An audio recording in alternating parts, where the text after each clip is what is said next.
최병우 의원님, 네. 오늘 여권의 한 인사 김재현 최고위원이 중국이라는 나라의 특성상 이렇게 당시 관저를 갔을 때 이재명 대표의 타액이나 배설물까지 수집해서 중국 본국으로 보냈을 수 있다. 신체 정보가 완벽히 수집됐을 것이다라는 주장을 했거든요. 어떻게 좀 해석하세요? 우리 과거에 보면 그 김정은 북한 국무위원장 같은 경우 사실은 어디 외국 방문할 때 우리가 그 화면으로 봤었죠. 뭐 담배를 피면 이 담배 잿더리 뭐 이런 것까지 들고 다니잖아요. 그리고 그 뭐 미국 대통령이나 아니면 뭐 푸틴 러시아 대통령 이런 사람들 외국에 갔을 때 그런 언론 보도에도 많이 나와 있습니다. 심지어는 이동식 변기까지 들고 다녀요.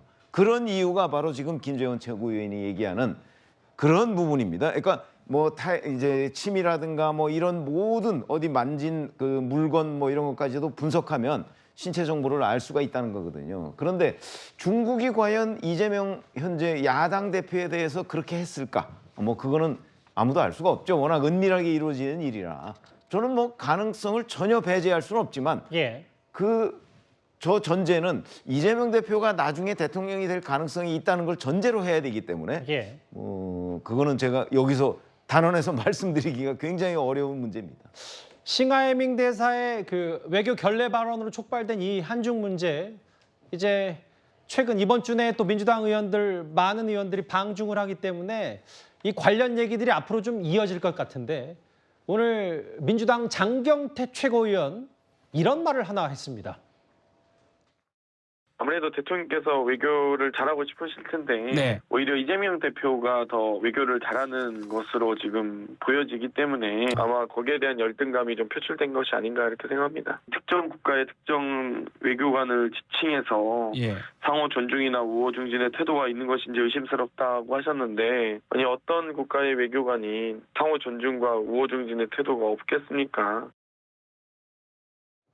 저 목소리 어떻게 들으셨어요? 저 맥락이 전혀 다른 얘기고요. 별 의미 없는 얘기다. 뭐 그렇게 한마디로 말씀드리고 싶고 이게 결국 정치는 저는 결과라고 생각합니다. 물론 정치가 말이다 이런 말도 있지만 그 말을 통해서 뭔가 구체적인 결과를 내야 되거든요. 외교도 마찬가지고 뭔가 지금 제1야당이든 집권 여당이든 움직이면은 그에 맞는 어떤 성과를 내줘야 돼요. 그렇기 때문에 아까도 제가 말씀드린 대로 국민들한테 공개적으로 이러한 목적으로 우리가 이렇게 해서 갑니다. 이런 결과를 가져오겠습니다. 이렇게 얘기를 하고 그런 걸로 이제 평가가 되는 거 아니겠습니까? 그러면서 정부 입장에서도 야당 의원들 다수가 중국에 간다. 그럼 중국 대사관 측에서 도와줄 수 있는 것을 많이 도와줘야 돼요. 그게 왜 그러냐면 국익적인 큰 틀에서 우리한테 도움이 되는 부분이기 때문에 그래서 저는 외교와 안보에 있어서는 여야 진보 보수가 없어야 된다라고 늘 말씀을 드리고 특히 이런 사안, 그러니까 이런 사안이 일어나게 된 하나의 원인이 어떻게 보면 여야 대화가 단절됐기 때문입니다. 그래서 윤 대통령도 야당과의 소통에 좀 더 좀 노력을 해주셨으면 좋겠다. 뭐 이런 말씀도 좀 같이 드리고 싶습니다. 저 말은 논평할 가치가 없다고 정색을 하셨는데 상대당으로서는 저 장경태 의원 발언 어떻게 보셨어요?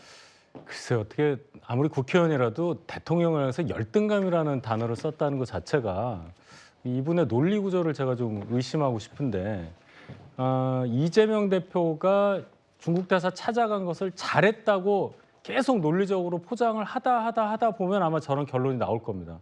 저렇게 얘기하지 않으면 이재명 대표가 잘했다는 결론이 나올 수가 없거든요. 지금 윤 대통령이 발언한 것은 우리 국민들이 모두 공통적으로 느끼는 그 감정을 정확하게 다시 대변을 하신 겁니다. 그러면 장경태 의원의 논리라면은 우리 국민들이 싱하이밍 대사의 발언에 대해서 불쾌감을 느끼는 것 자체도 뭔가 그럼 우리가 중국에 대해서 열등감을 갖고 있다고 해석해야 되는 겁니까? 장경태 의원이 좀 대답을 해주셨으면 좋겠습니다. 열등감 얘기까지 민주당 의원들의 10여 명 넘는 의원들의 방중 얘기까지 속보로도 하나 만나봤습니다. 다음 주제는 최근 뉴스의 중심에 다시 선 이 인물 얘기입니다.